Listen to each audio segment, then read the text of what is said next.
So welcome everybody to A Week with the Arts and our Friday presentation. I can't believe it's Friday already. We've had such great presentations this week, and they really remind me how much more special everyday life can be with some creativity brought into your daily routine, and also reminds me of the exceptional talent and knowledge we have in our community. And I so appreciate our speakers for sharing that with all of us. So today our presentation is A World of Camellias with Alexander Hinson. Welcome, Alex. I'd like to thank you all for being here. Our guests really make an event successful, and we have over 170 people participating in different aspects of our Week with the Arts this week. So thank you all for signing on today and for supporting this event. Your support, of course, makes everything we do possible in our work at Gadsden Arts. And thank you to our auction artists and our auction item donors. We have a beautiful auction, great buys on original art, and some other creative items. If you have not seen the auction in person, it is open in our permanent collection gallery today until 5, and then tomorrow from 10 until 5. Bidding is online tomorrow until 7 p.m. And be sure to try to sign into the auction portal today so that I can help you if you have any technical issues. We have had a few of those. And special thank you to all of our sponsors. Our sponsors are a huge part of our success here at Gadsden Arts, and we simply couldn't offer this programming without sponsor support.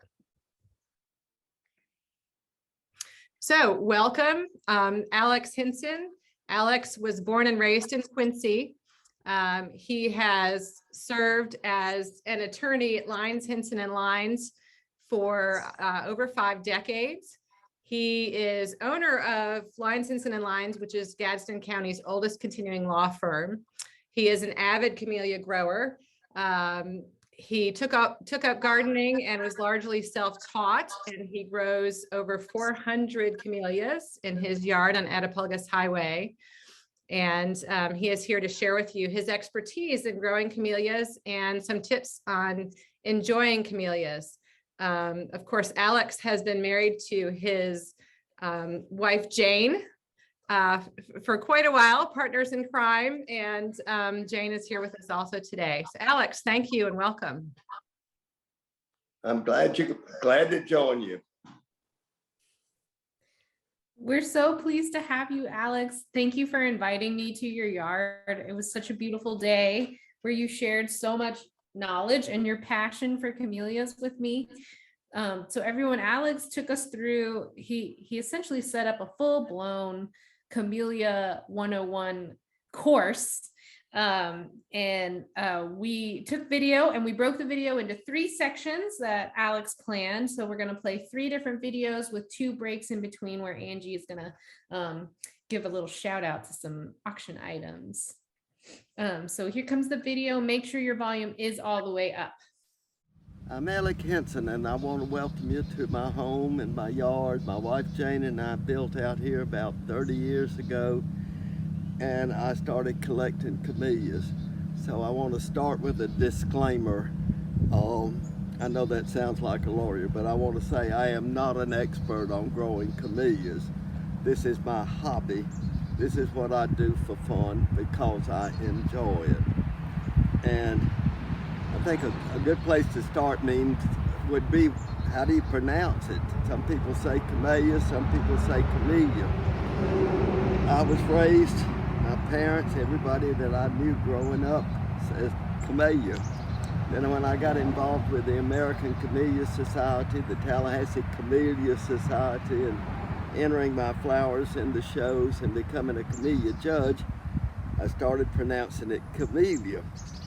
Well, all of these flowers were named by Linnaeus in mid-1700s. He gave everything a Latin name, all the plants, and he named them for a Jesuit medical missionary named Joseph Camel.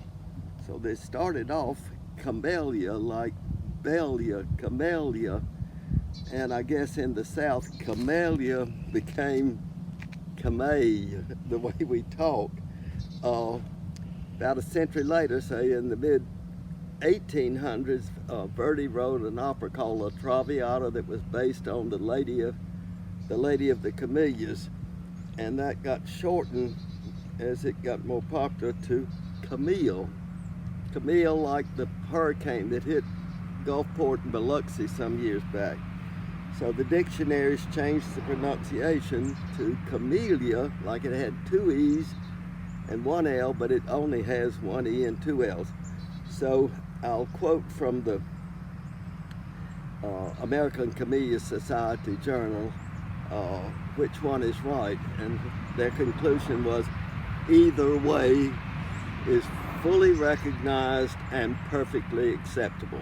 So you say whichever. Most of the time you're going to hear me say Camellia. All of them came from the Orient, China and Japan. There are thousands and thousands of camellias, and I think once I break this down a little bit for you, you'll see why there's so many. The European explorers brought them back to Europe, and from Europe across the Atlantic to the east coast of America. Originally in New York, Pennsylvania, they were grown in glass houses. As they moved south, people realized they loved our warm, moist climate, and they thrived outside. So supposedly, the first camellia in America was Alba plena, a white one, and this would be in the late 1700s. So all of the first camellias were japonicas. So we'll break it down. There are four main groups: japonicas, reticulatas, Sasankwas and other species, and hybrids. And I'm just going to run through this real quick. So most all of the bushes in everybody's yards around here would be japonicas. If you had and I have the American Camellia Society nomenclature, well over half the book is japonicas, and the rest of the book is all the other varieties. So your japonicas would all be like Alba plena, a very popular one in the 40s and 50s, Pink Perfection. See it in just about every yard with an older home in Quincy. Beautiful little flower. And then these are some other older ones. Margaret Davis there. Miss D.W. Davis, an old big flower. See there? Adolph Alderson, every flower is different. Here's Drama Girl. Grand Slam, they're very popular in this area. This is Tomorrow. This is Magnolia Floral. Beautiful, beautiful bush when these things are in full bloom. So all of these are japonicas. All right, then let's move on. The Reticulatas came a little bit later. They are your big flowers, big leaves, big flowers. They are very popular now. Big flowers. This is Frank Hauser, a very popular flower. So when I was growing, say a generation ago, if you could have one camellia, people would probably say, get Pink Perfection. It's a nice flower. If you can only have one camellia in your yard now, get Frank Hauser. It's House with an R on the end of it. Frank Hauser was a well-beloved doctor in Macon. He did not do camellias, but the next door neighbor did, and he hybridized one and named it for Dr. Frank Hauser. All right, all of these are reticulatas. This big one here, Hall's Pride, variegated. This Valley Newton, Valentine Day, one of my favorites. I've got some more down the table. Mary O'Donnell, these are not, so they would be very large and few. There's one small reticulata that I know of, and it's called Crimson Candles. And I like it because it's got frosting. I don't know if you can see it or not, but it's called frosting. So if you get a bigger flower with the frosting, you've really got a prize. That would be like Leroy Smith, who was a barber in Tallahassee. Marilyn Mathis is the wife of Randolph Mathis, one of my good friends in Tallahassee. All of those are Reticulatas. Okay, then let's move on. Sasankwas. The Sasankwas bloom early. They bloom first, October, November. They generally smaller flowers, smaller leaves. You can spot a Sasankwa because they fall apart on the ground. Just look at the bottom of look on the ground under the bush and you can see them. But they're tougher. They take more sun. So if you don't have any shade in your yard, plant a Sasankwa. Most of them have bloomed out. I found a few. This is called Bonanza. One of the more popular Sasankwas would be Snow on the Mountain, the white, sparkling burgundy. A very popular one at Christmas is called Yuletide. This is sort of beat up, and it's the cold turned it a little dark, but it's a bright red flower that blooms profusely in December. So it's a neat flower at Christmas time. So you got your japonicas, your reticulatas, your Sasankwas, and then you go to the hybrids. I love the hybrids. A hybrid would be a cross between a japonica and anything but a reticulata. So if you crossed a japonica and a Sasankwa, you would get one of these hybrids, and they got some neat flowers, and I call them fun flowers. These are fun to me. That's one called Taylor's Perfection. Here's one called Cupcake. Here's one called Tulip Time. It's shaped like a tulip. Here's one called Buttons and Bows, a beautiful little flower. I don't know whether you can see that, Buttons and Bows. And so that's your four main groups, okay? Then, as you can see, you've got red, pink, and white. And then you've got red and white, pink and white. So when I say shade of red, there is. Kramer Supreme is they call it a turkey red, like a brick red. And a red, here's Glen 40. And then here's a burgundy, very popular, Royal Velvet. And then this one is a neat flower. This is called Black Magic, and it looks like it's been waxed. And it hasn't. Every flower on the bush is just like that, Black Magic. So every shade of red, every shade of pink, from light pink, Showtime, to middle pink, dark pink, lavender. A lot of these border on lavender. And then you've got your whites. All right, well, we've had heavy rain, high winds, and 3 mornings of frost. Your white ones take the beating the worst. They showed more blemishes than anything else. So 2 of my favorites I don't have would be Seafoam and Mary Alice Cox, but I do have a few to show you. This one's called Snowman. This one is called Baby Pearl. This has got a neat flower shape. This is Tina. All of these are white. Melissa Ann, this is called Man Size, which is, the name's a play on words. It's a small flower, but it's named Man Size. 5th Avenue. This is Lucille Jernigan, right here. That bush is right up there. This is one Richard May gave me. The flower isn't that spectacular. It's called White Mermaid, but the reason he gave it to me is because the leaves fishtail, and he just thought that, so it's sort of a novelty, White Mermaid. So there's your colors, so you see why we get into the thousands and the thousands. All right, then when you go to your red and white and your pink and white, any flower that has the white in it is variegated. So technically they could induce any of these flowers and it's caused by a virus, and make them variegated. Some of them are genetically variegated. They're born that way. So that adds a whole new spectrum to growing to camellias, the variegated ones. And that is also fun to me. But the idea, as I can show you, is lots of times the variegated flower is far more popular than the straight or the plain flower. Okay, for example, this is Grand Marshal. This is Grand Marshal variegated, which is more popular and very nice at Christmas. This is the old one. Some of these look a little beat up, but this is Elegans, E-L-E-G-A-N-S.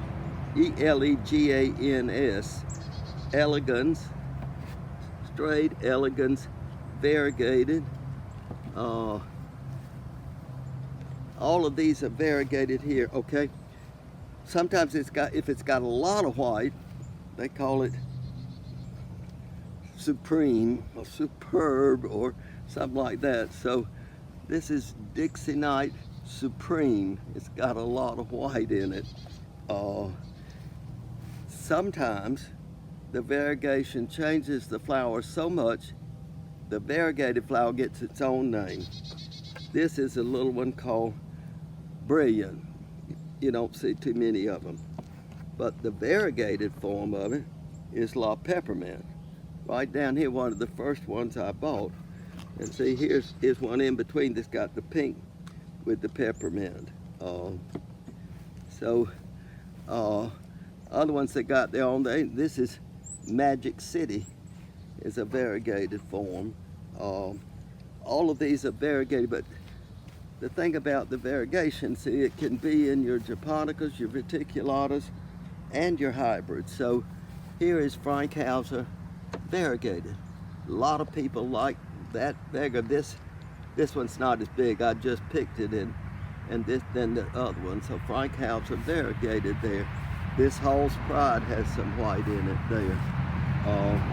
This is an old variegated flower right here called Ville de Nantes.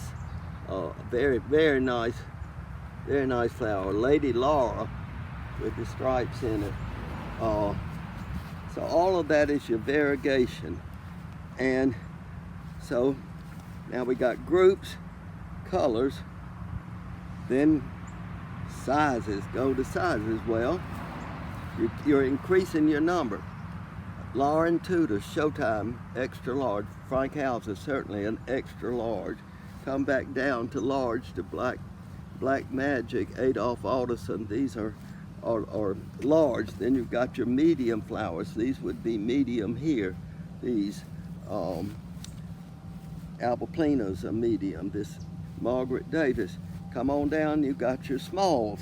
So Baby Pearl is a small. This Cupcake is a small. This Buttons and Bows is a small.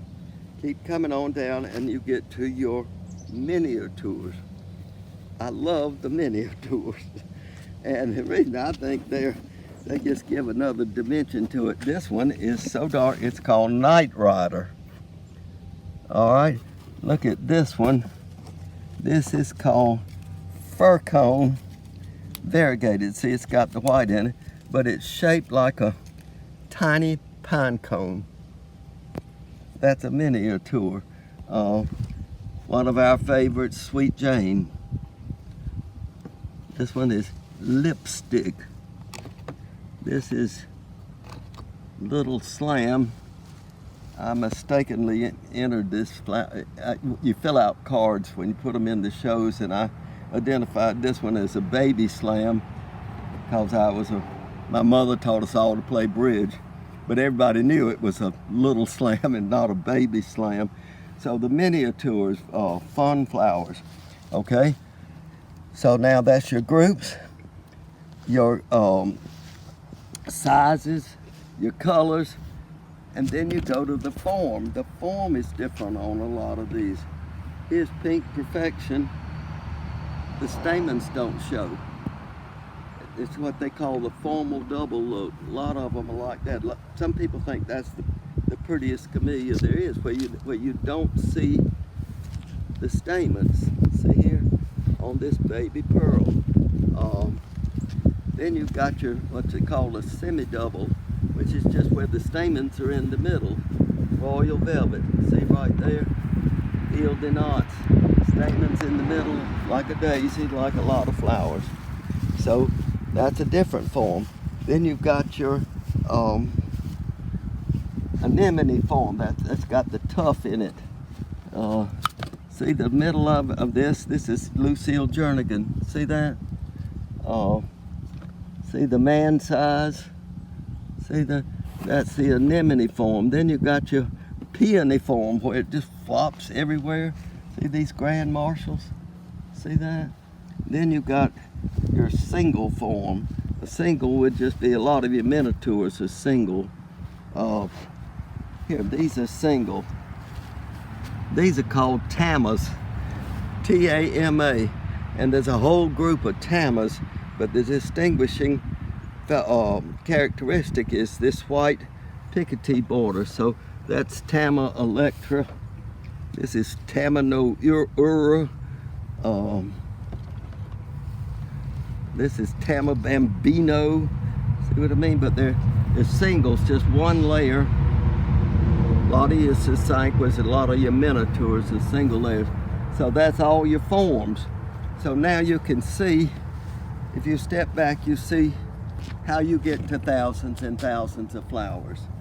The variegation can be in any of them. Frank House are variegated. And that will show you all of them from the Orient. And you see why I keep trying to collect more, get different kinds, and I enjoy them. Okay. So that was an overview of the different kinds of camellias. We're going to take a quick break with Angie. I know you've got questions, so save them up, put them in the chat, and we'll get to questions at the very end. Thank you, Sarah. And I'm going to kind of keep with the floral theme here, which is fun, and take a look at some of the auction items that are inspired by floral. So this is a beautiful Dancing Orchids watercolor by Jenny Swearingen. Jenny's in our Artist Guild and really is masterful with watercolor.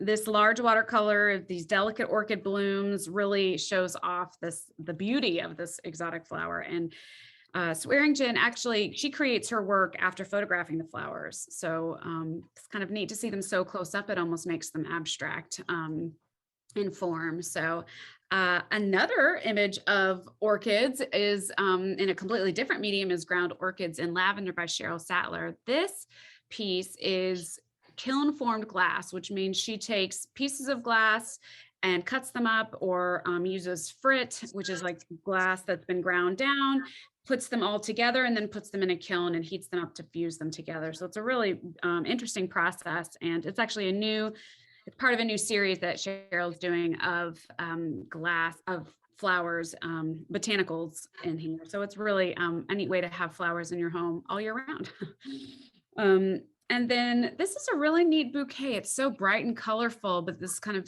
still life of flowers by Eugenia Reynoso.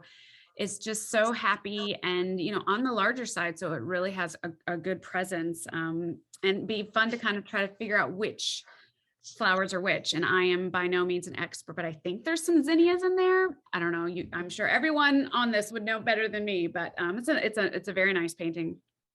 And then we are also lucky to have some more. This is an interesting, another kind of close-up of flowers. This is by Michelle Tabor Kimbrough, and called Sisters 3. And these are so vibrant. I love the oranges and yellows she used.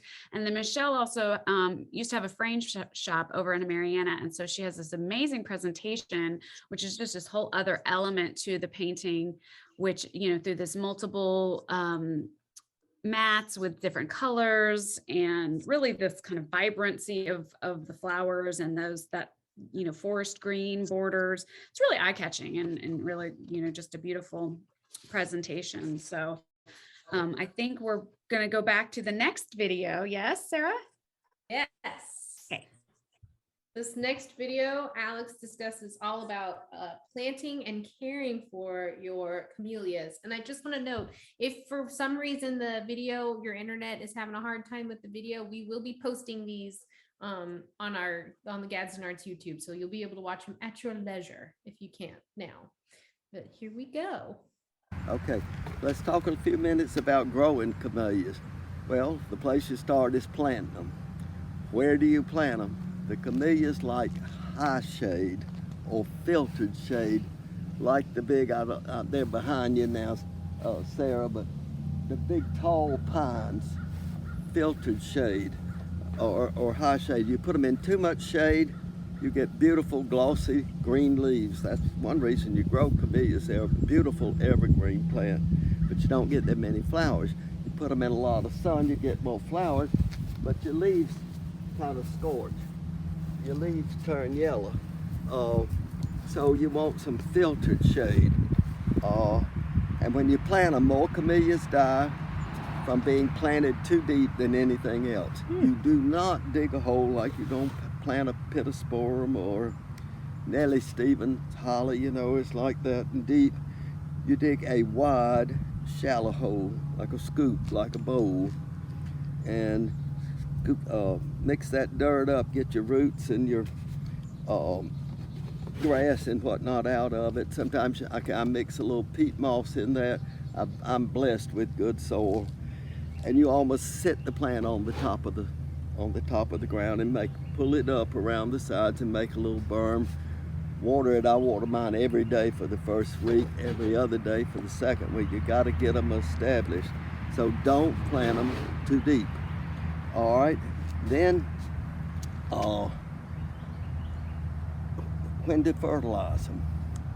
Don't put any fertilizer in the hole when you plant the camellia. This is my experience now. I do a big fertilization in March, and then a light one in the first part of June and another light one in the first part of September. I do not fertilize during the bloom season. So the Sasankwas are October to November. Most camellias bloom December to March. They start tapering off after the 1st of March. Do not get down and dig the fertilizer in, work it in with a trowel. I did that. I've learned. I'm telling you what I've learned now. You'll burn up your plant. They got shallow roots. So what I do is sprinkle the fertilizer around the base of the plant, depending on the size of the bush. The bigger the bush, the more.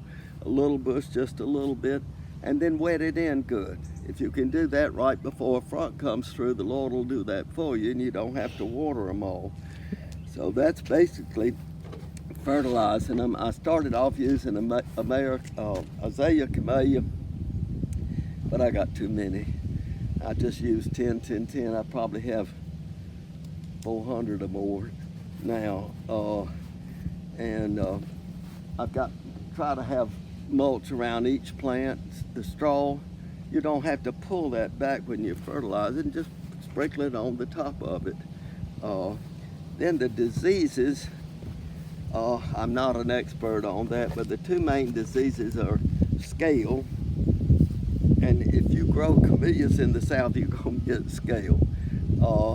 Especially if they're too close, a lot of mine are, and their bush isn't thinned out, where they have some air in them. The scale, the easiest way is you can tell from the top of the leaf you got scale, but the scale is on the bottom of the leaf. See the white, and it will run your plant. It starts with the leaves, so you can see it there.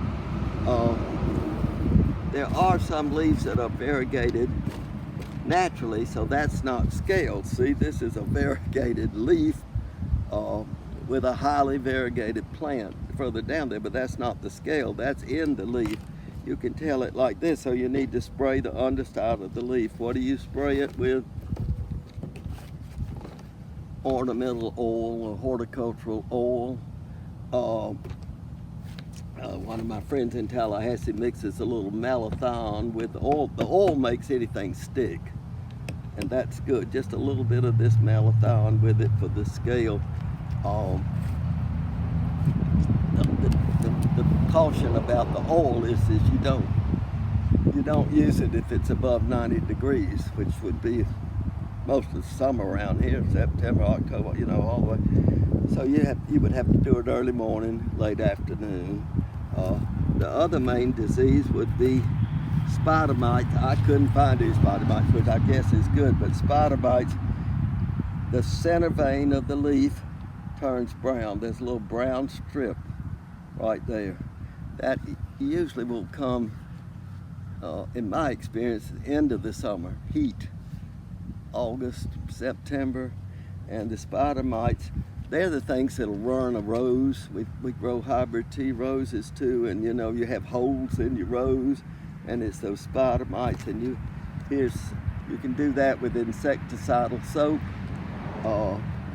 and then there are all kind of chemicals you could buy, that I'm not going to get into now.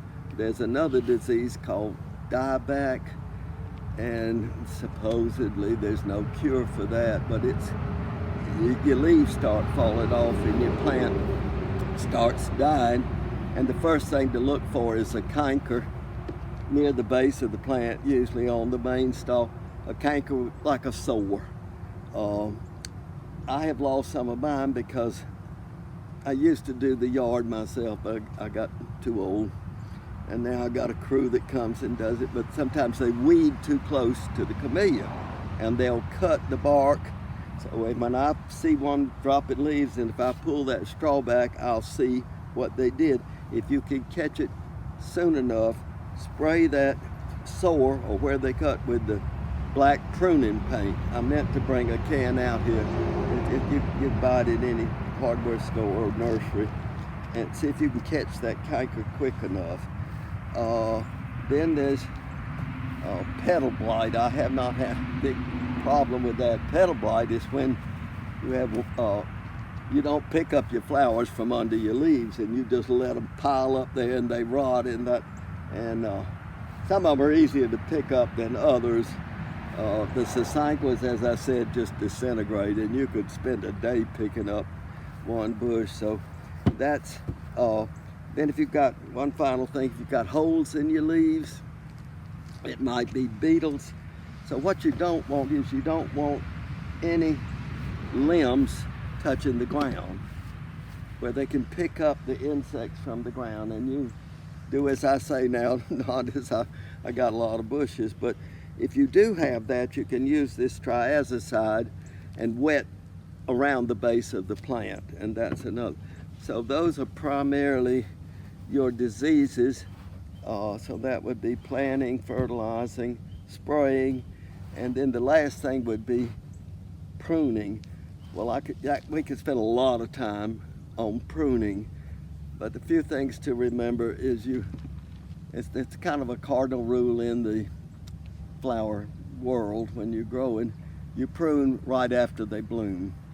Okay, so they'll stop blooming in March. So 1st of April, you can prune your bushes all through April, early May. Don't wait until you get into the summer and you get the hot, dry months. You can, they're tough. You can prune them all the way down to the ground, but I don't recommend that, that high, because you get a lot of shoots coming up. So the best way I've found is cut your limbs that touch the ground off first. Any limbs that are growing into the bush instead of out of the bush, cut those off. If you've got parallel limbs, you got two branches going exactly the same way, you don't need both, you prune one of those off. And what you're trying to do is open the middle of the bush. And there's a guy in Tallahassee who says you should be able to throw a cat through it. Well, that's a little graphic, and I'm sure quite an exaggeration, but the idea is you get some air in your bush, which is good for scale prevention. And then you can shape it. Well, the best way to shape a camellia is look at it before you start. Some of them are beautiful, have the cone shape. Some of them are squatty and out. You've got Frank Hauser, when it first starts, just grows everywhere. You can't shape it. Maybe later on, when it gets older, you can. And then you can shape it. I try not to let mine get too tall. When they get too tall, I'll prune them back because I can't reach the flowers. It's just that simple. So that's basically the uh,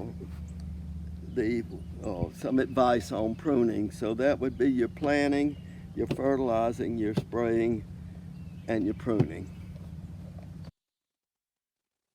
Okay. Thank you, Alex. My favorite part was the cat. I can see that there's a lot of questions in the chat. We will get to those at the end. But for now, we're going to hand it back over to Angie. Right, thank you. I got a good chuckle out of that as well. So I'm going to switch over now to still some kind of naturey and floral, but really want to highlight some of the beautiful bird imagery we have in the auction as well. This is Hummingbird Quartet by Tom De Lopez. This photograph is just so striking and is really, you know, quite beautiful. He's got these 4 hummingbird captured, you know, mid-flight, trying to get the nectar from the flowers. And it's, you know, this photograph is so interesting with the hints of the purple and the green, and where there's a lot of motion, even though you feel like you've captured this moment in time. So such an interesting photograph, and it's really quite enchanting. And then some more birds we have. It's a painting by John Isaacs called White Pelicans at Nash's Sands. And this is a really striking, hyper-realistic painting, sorry, not a photograph, that features these majestic pelicans flying high above the Panacea coastline.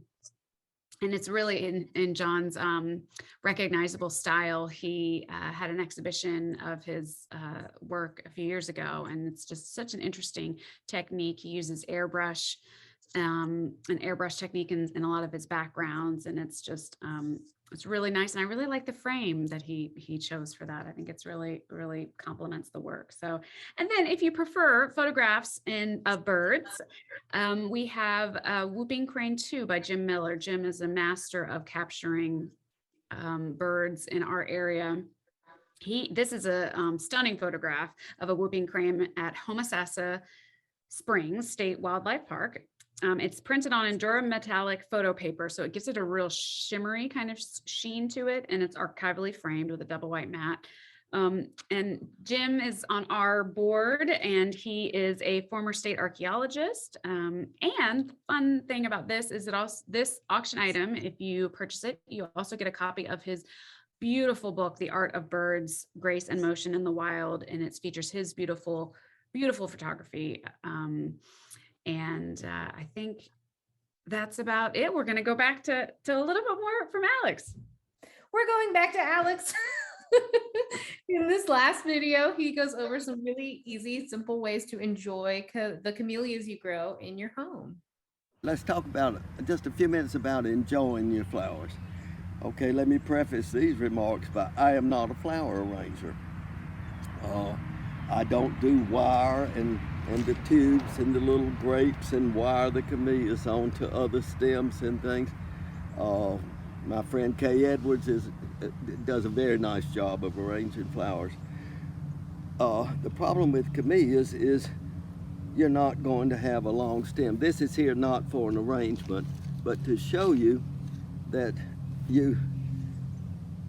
I can't sacrifice that much of my bush to make one arrangement. This is from my law office downtown. This is what a lot of people call Aunt Jetty, but it's Governor Mouton variegated, really.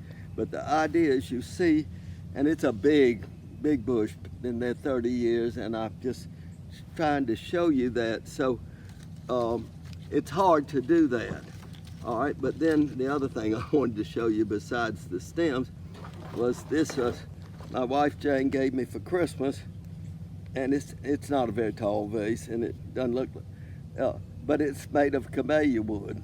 Oh. And she bought it at the Main Street Mistletoe Market on the Courthouse Square downtown. I did not see it, so it was a surprise, but it's a pretty neat thing. Okay, so if you're limited to the short stem,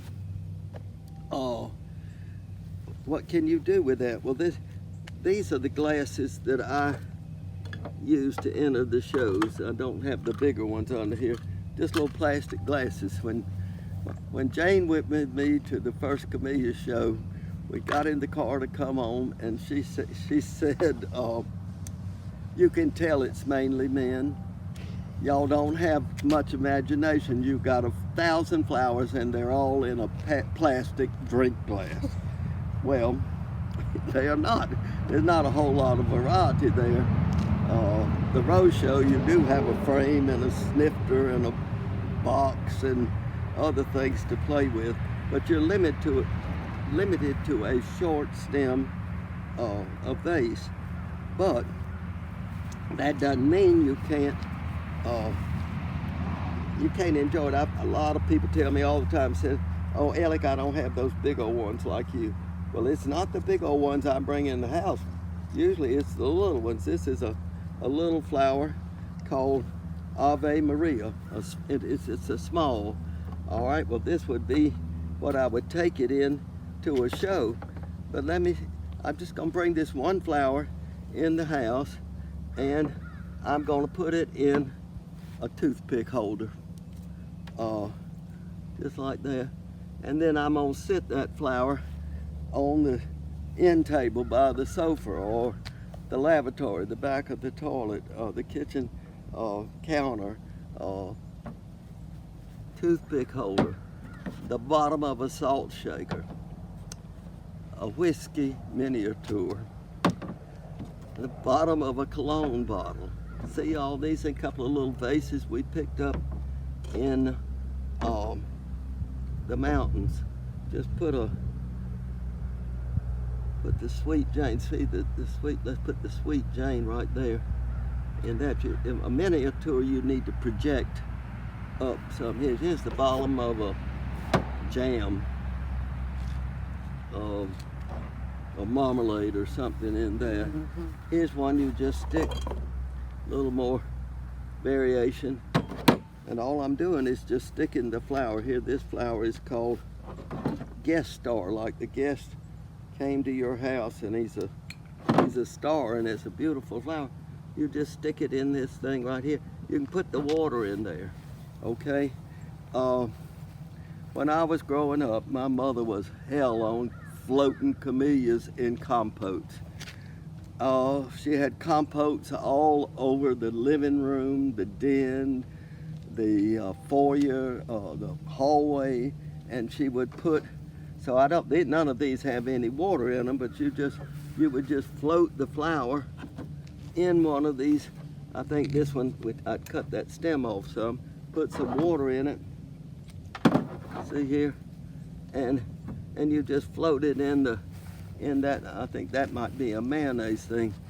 Here's a bigger compote, and the bigger the compote, the bigger flower you might need, so you put one in there. Here's one, a vase that Kay Edwards gave us. You just stick the flower in here, put you some water in there so it'll come up like that. I haven't used any wire. I haven't done a lot of trouble. I've just stuck a flower. All right, then this sometimes we use for a centerpiece. My daughter used it for Christmas, but when you do this, it looks better with the bigger flowers. And if you just put a little water. I didn't do it because I wasn't going to arrange it, but you can play with it, you know, and put a big white one here or a red and white when you mix your varieties in it. It's kind of neat. All right, then here you got three. That's a little beat up. So you got three flowers just alike off of one bush. That's a paper plate. That's Oscar B. Elmer variegated. Here's three Valentine Day stuck on. I think that's a relish tray of Jane's or something. You put something. So you see the variety here, and I didn't go to a lot of trouble. I just brought that flower in. These are what I would use at the show. See, so the worst thing you could do, and it's a mistake I made and a lot of people make. You don't want to put your flower in too small a vase. I mean, too large a container. and it'll sink down in there. That would be better in something smaller. And I remember one of the first shows I entered, there was an older lady next to me. This was a long time ago. I did not know who she was. Turned out she was some really big shot. But anyway, I turned around to get some water, and when I came back, she said, "Young man," and I liked that part, said, "Young man, that's a very nice flower." And I said, "Thank you, ma'am." And then she said, "But it would be even nicer in a smaller container." And I looked down at it, and it was sucked into the cup. And to that I said, "Yes, ma'am." And I moved it to a smaller container. But so don't overdo. This is a sherbet or something you can stick one in. See, you don't have to have you don't have to go to a lot of trouble. And another common thing people don't do is when it comes off the bush, it looks like that. Well, that's the back side of your leaf. That isn't attractive. What you want, and these leaves are very resilient. You just twist it around so the top side of your leaf shows. So those are just little tips. Besides this, we've got the big thing with the test tubes, and you need the big flowers for that, because you've got a little tiny flower, you know, and I mean, we're talking huge. So, but this is what I do every day. I'll bring in a different one or two and put them around. So can we go back Absolutely. in one last? All of these flowers, all of these big Frankhausers, and if you had to guess, which flower would you think that I've won more awards with than any other? This little miniature is called Sweet Jane, and it is a beautiful, beautiful little flower, and we won a lot of shows with that. So you don't need the big ones to enjoy the flowers. Enjoy what you've got. Go out in your yard and this afternoon or whenever and pick what you've got and bring it in, and if one flower or three flowers, and enjoy your camellias. So I enjoyed having y'all in our yard, and I hope you'll come back. All right. Thank you so much, Alex. I know y'all have put a lot of questions in the chat. Angie's been watching the chat, so she is going to help moderate the Q&A with Alex. If you have more questions, put them in the chat, please. And a big round of applause for Alex. Thank you. Thank you. That was so great. Okay, so the first question is from Fred Harris. He says, "I have some volunteers that have popped up under mature plants. Is there any reason I can't transplant them? And should they go into a pot first or directly into the ground?" You can transplant them, cut it off. If you have to sacrifice too much of your root for your mother plant, I don't think I would do that. Those are probably going to be true to the mother plant. They may not be anything different. Sometimes that's how you get sports, which is a mutation of an existing plant. If the one that's under the bush is far enough out from that bush, it could be a seedling, and then you may have a new camellia. That's how they get new camellias, is from the seedlings. So, but I would put any of them in a pot first instead of straight in the ground. I've been there, done that. So Good to know. yeah. Carol would like to know, can you prune Yuletides in January? What did you say? Can you prune Yuletides in January? You can prune any of them anytime. I've even done it in July if I had to, but Yuletide is still blooming the first part of January, because just last week, see, I was able to find one or two blooms, but I don't have any problem with it. Pruning it then if you've got a reason to. Otherwise, I would just wait till the end of March or the 1st of April, because the idea is that as you enjoy your flowers, first, just like with azaleas. You'd wait till after they bloom to cut them back. Okay. Laura Harris would like to know, do deer browse camellias? Do deer? Yes. They do. Deer Okay. will eat anything if they get hungry enough. I've learned that. We've got a big yard, a 7-acre yard, and the deer, we also grow hybrid tea roses. We got about 80 roses. The deer just give them a fit. And one day I got home from work and Jane asked me why I had mowed the daylilies down. And I said, I didn't mow the daylilies down. And the deer had eaten them down to the ground, a whole line of them. With the camellias, I'm pretty lucky because as many as I've got, they're on the west side of the yard, closer to the highway where the deer don't come as much. And then there are dogs on the neighboring yards. But if I get too far to the east over to the woods, they'll eat the new growth, the tender leaves. That's what they like. So they may eat your little ones, so the top of the one you just planted. Laura would also like to know, why do camellias bloom in the winter? Do you know? Because the Lord did that. That's really the nice part about it. Here you're in 30-degree weather, and everything else is brown, has no leaves. It's just dismal looking out there. And you've got these flowers. That's why they're called America's winter rose, the camellias. And that's what's nice about them to me. In the summer, I've got a flower garden and we're doing other things, but in the winter, the camellias are the real joy. Oh, absolutely. Janice McCaskill would like to know, what type of pruner should I use for the lower limbs? Those long handled loppers are the best thing. Make sure they're sharp.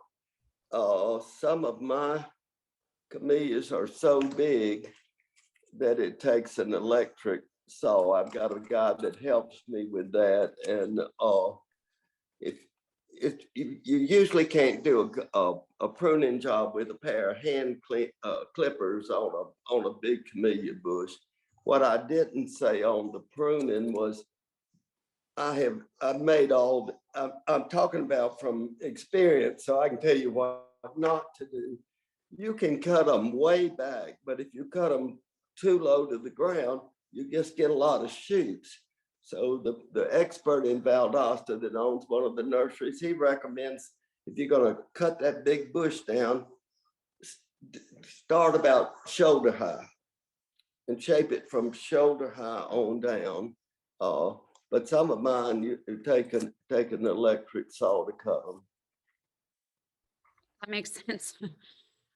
Victoria asked, what are your recommendations to reinvigorate old neglected camellias with patchy, sparse growth? Well, I would start by pruning them. And most older neglected camellias need pruning and fertilizing.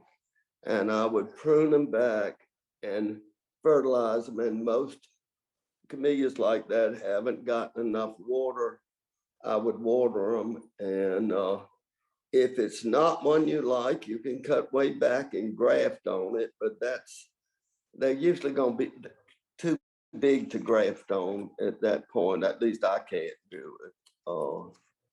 But if you want to move one of those big old camellias, my experience is the best time to do that would be in April, after you prune it, so there's less growth to sustain when you put the plant in its new place, and then water it a lot.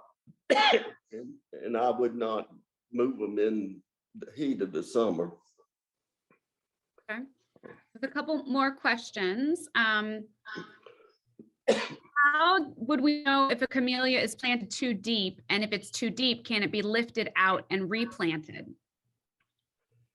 If you do it soon enough. More camellias die from being planted too deep than anything else. I did it all wrong when I first started. We'd been out here at this house, new house we built about 30 years, but before that we lived down on a creek bank on Quincy Creek, and Judge Hugh Taylor was the first judge I started practice before. Well, he was a camellia buff, and I planted some, and I thought I didn't plant them too deep, and he said, I told him they all died, and he said, Hinson, I told you not to plant them too deep. And I said, Judge, I didn't, they sank. Well, it turned out I had a full as earth base, and they did sink. So it was so you almost just sit them on top of the ground. But if you catch it in time, you can dig them up. If you wait too late, it'll turn yellow. I mean, and the leaves start falling off. I mean, just the bush dies. It's got root rot. Have you ever made tea from the leaves? I have not. When I talked about the Sasankwas, when you go to these shows, Sasankwas usually includes an other species.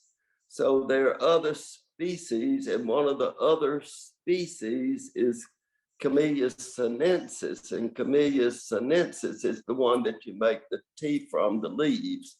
And supposedly one story goes, the European explorers, the Portuguese, the Spanish, the Dutch, the English, and anyway, they thought they were bringing back the tea plant from the Orient, and instead they brought back the Camellia japonica that just had the flowers, and everybody loved the flowers.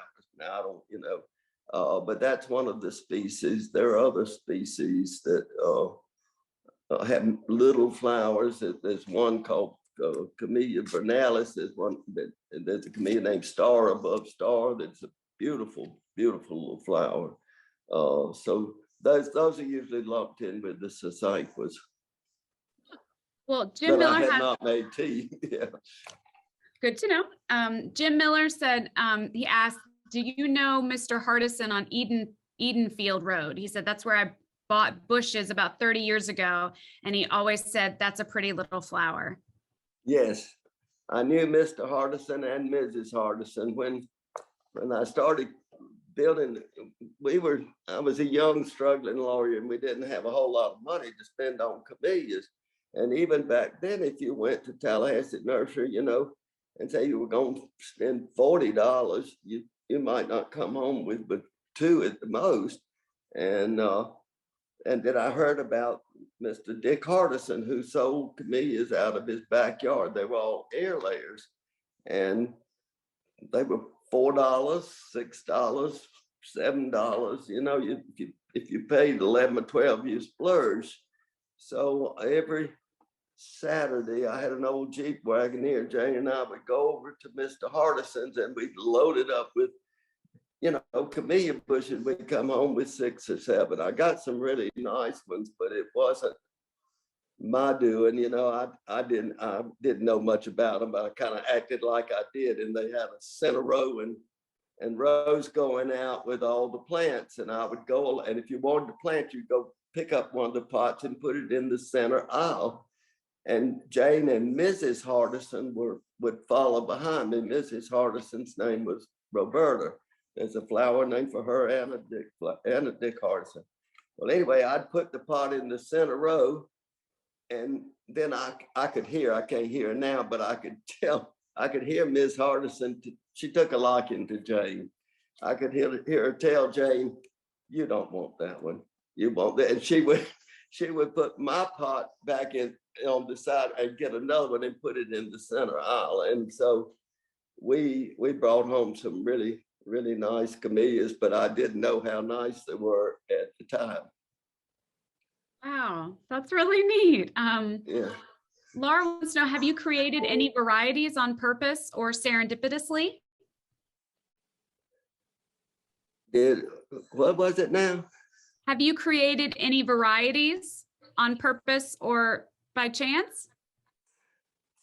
I only have one seedling here in the yard, but I don't hybridize them. The seedlings are the little things that look like little red apples about this big around that come at the end of the summer. Just look, and some plants have more than others, but you can plant those seedlings. You have to crack them over. I mean, those seeds, crack them over, plant the seeds in there, and that's how you get a new camellia. Otherwise, you hybridize them, and there are people who do that. One named Hewlin Smith in Valdosta, he's dead now. A number of beautiful camellias that he named. Actually, there's a lady outside of Cairo named Pat Johnson who planted all of these seeds. So she's got new camellias. And my friend Randolph Mathis in Tallahassee, now he's the expert, I'm not, but he found a bush up in Pat Johnson's yard in Cairo and named it for my wife, Jane. So there's a camellia named Jane Hinson. It's a beautiful, beautiful flower. And then last year, he named one for me.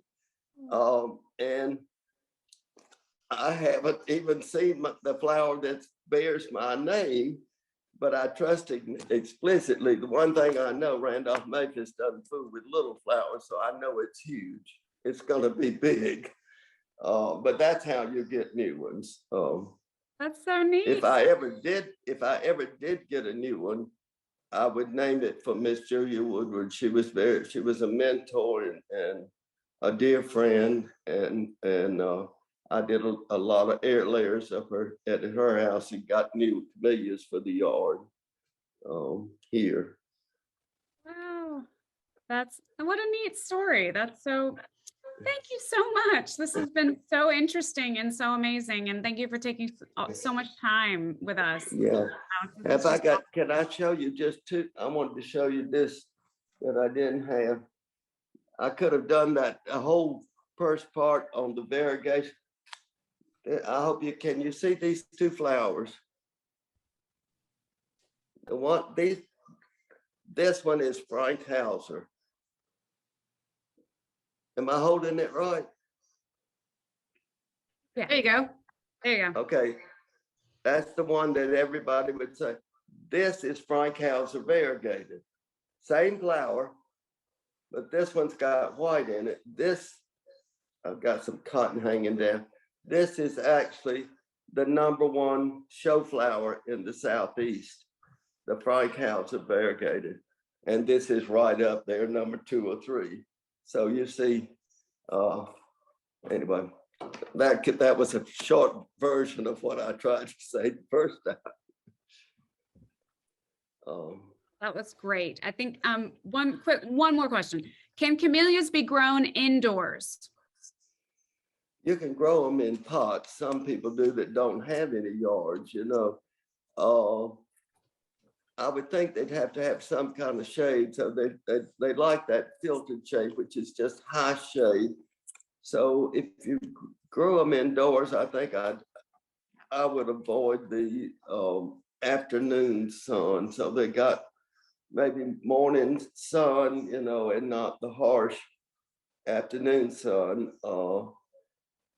I tried, my son John Clayton gave me a camellia bonsai that he had ordered, and but I couldn't keep the thing alive because I either watered it too much or not enough, and so I tried the second one, and I killed that one too. So I quit trying. But I've enjoyed having everybody out here. I'm sorry it was hard to hear and a little jumpy in the yard, but I want to thank Sarah for doing such a good job out there. When your flowers are out in a yard, you don't have the luxury of, I guess, like my friend Joe Monroe, you know, where you kind of have a fireside chat like a country gentry or something, you know. But you're out in the yard, you got to do what you got to go where the flowers are.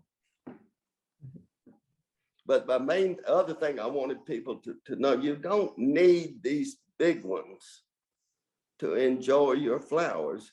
Go out there and pick what you've got and bring it in and enjoy looking at it. It's the beauty of and I recommend that you go on and get them, because we're gonna lose most all of them tomorrow night. That 22 will really, I'll have Sunday morning, I'll have 1,000 brown flowers. They won't be red and pink and white. They'll all be brown.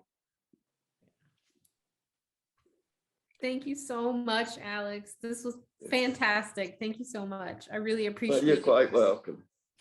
Quite welcome. I wanted to thank you, Alex. Our speakers, including you, spend so much time and just preparing for this, and also recording with us and coming online. And what's really special is you sharing your love for this with us. I think that's what comes through with all of our speakers, and it makes it really exciting for the rest of us. It gives us something new to try to enjoy. You'd mentioned that after the freeze, some of your camellias would come back. So we'll have to check back with you and see how they are. I do want to apologize for the transcription. Clearly, Zoom is not familiar with transcribing floral terms and names of camellias. So the transcription was a little bit interesting, but the presentation was spectacular. It was just great. So I'd like to share with you what's coming up next this week. We have tomorrow night at 5:30 our Gadsden Arts Game Show and Auction Finale. Sarah, again, a round of applause for Sarah for putting together such fantastic programs this week. And she has put together a game show that is going to be a lot of fun. And then our auction finale to highlight items that are getting a lot of bids and items that are a great buy that maybe aren't getting as many, and sort of watch the competition toward the end of our auction. I also would love to mention some other things that are coming up. March 11th at the Garden Center outdoors, weather permitting, we are going to have a member guest celebration of Elister. So please mark your calendars and plan to come out for that. We will have a jazz band and refreshments as we normally do for an opening reception indoors. And bring your own folding chair. That will be outdoors at the Garden Center March 11th. And we look forward to seeing you there outdoors. In between now and then, Elister show is open. You can see it behind me. And we are doing guided group visits as well for any group as small as 4 people. And I think that was it. Staff, have I covered everything? All right. Alex, again, thank you. I sure appreciate you. You and Jane have been involved with Gadsden Arts since the beginning and have supported us in so many ways. And I can't thank you enough for all that you do.